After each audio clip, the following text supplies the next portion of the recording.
Hello guys, it's the Saints man here, small van driver on the CX. It's Friday, it's 11:15 and I have done for the day. I've had a great day, started at 5:30 this morning and done a trip and managed to get a backload to Rusden, which is where I am now, and I'm just on my way home, be done and home in 15 minutes.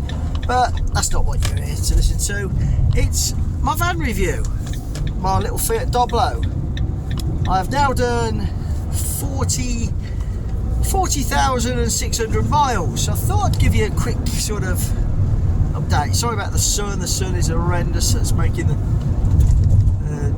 doesn't look brilliant, it's glaring off, but yeah, thought I'd do a little update. So I've had the van 40,000 miles and overall I'm very pleased. Its reliability has been fantastic, touch wood, and apart from the first day when I got it, when the clutch sensor light, when the light engine management light came on, it was a clutch sensor which was done under warranty.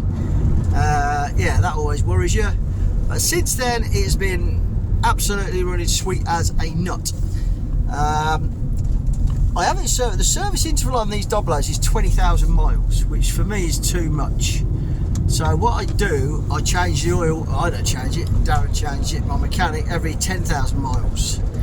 So it's had two services, it's just had its second service, and brake pads are 60% worn, but when I got them, so they've done 60% of brake pads in 40,000 miles, and everything else is absolutely spot on.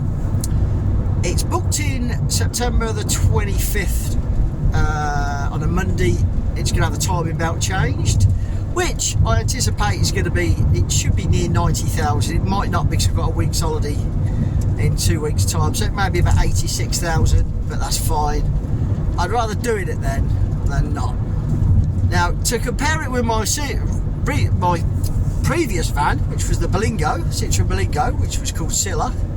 The Doblo is called Olive, by the way. This is the grandkids that name it, although I did have had with this one because I thought it was like Olive from on the buses. It wasn't the prettiest, but I've sort of changed my mind on that now. Anyway, rambling again. Yeah, the difference between the Citroen and the Doblo. Doblo's an L2 to start with, which means it's more suitable for larger items. I can get one pallet on easy, even a longer pallet, and it's a van. The Berlingo, I could describe the Berlingo as like a car-based vehicle, which brilliant van, don't get me wrong, really nippy, you could fly around in it, very responsive, but it was like sitting in a car, which is great. But this is definitely a van, and it's a workhorse. I've never had any issues carrying weight. I have carried up to 650 kilos, not a problem. It had got a full bulkhead behind me, and now it's got half. It splits that way, so I've left the bottom half in, took the top half out. That's good for me for tramping because I can get my camp bed in the back, it fits in easy, whereas in the Berlingo it didn't fit in because this is longer. So tramping is a lot easier in this. There's more room, it feels roomier. I do like the sitting position in this. I suffer from a bad back, but when I'm driving this, I don't ever feel as though I've got a bad back.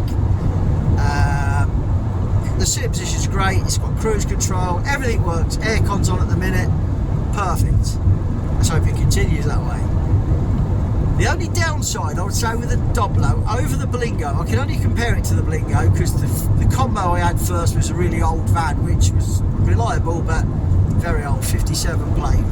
The only comparison, the downside of the Doblo is the paintwork is nowhere near as thick. If I put a high pressure jet wash on this, I think I could take the paint off and leave it back to its normal colour. Whereas the Berlingo was really solid paintwork. So the paintwork's not as good, it chips a little easier. Anything touches it, chips it. But if that's all I could really say in the negative side. The positive side is it just does the job. It hasn't got AdBlue, and I find that a big bonus, whereas the Berlingo had AdBlue, and the only issues I had with the Berlingo was the AdBlue, apart from when the turbo obviously blew, but the other was the AdBlue, and this hasn't got AdBlue. The Berlingo used to do approximately 54 miles to the gallon, 55. This does 49.7, and no matter what I do, the average over the day, it won't go to 50. But with no AdBlue, it compensates. You know, I don't have to worry about putting it in. I don't have to worry about any problems with it knackering or the AdBlue not going through, or a lot of issues I had with the Blingo. This just solid engine does the job. So I'm very happy. I've turned the passenger seat into, I put a shelf across it, which I have my laptop, my calculator, all my paperwork, my laptop bag, my food bag, and underneath that I can store all my cleaning kit. I do look after the van. If you're an owner driver, you will look after your van. It's as simple as, sure it is. If you're just a company vehicle, it's not yours, you don't have to pay for anything, you're just going to thrash it. Well, this don't get thrashed. Another good thing on this, when I got it, it got fantastic tyres on. Top of the range Michelin's. They're winter tyres, and they have still got mountains of tread. I don't think they've hardly used any tread in 40,000 miles. And they're really good. They're really grippy. I used to put budget tyres on the Blingo, and they chew them up after 20,000. So my tip is to, if you're going to keep a van, put decent tyres on it. Now, like I say, I'm very pleased with this. It does everything it should do, and it does it really well. They haven't got a massively good reputation according to a lot of people, but I'm very happy with it. And I'm going to keep it. I've got a decision to make at the end of this year, whether I sell it while it's still worth selling, because it'll be had roughly 100,000 miles on it in by December. So do I look for a newer van, lower mileage, and get some money back on this, or do I keep this and just run it into the ground?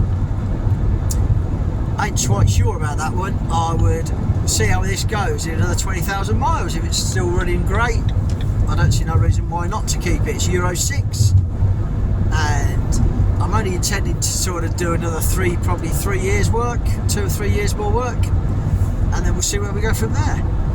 But I hope that gives you an insight into my Doblo, my Fiat Doblo. Overall, yeah, thumbs up, and long may it continue, and hope that helps. See you later.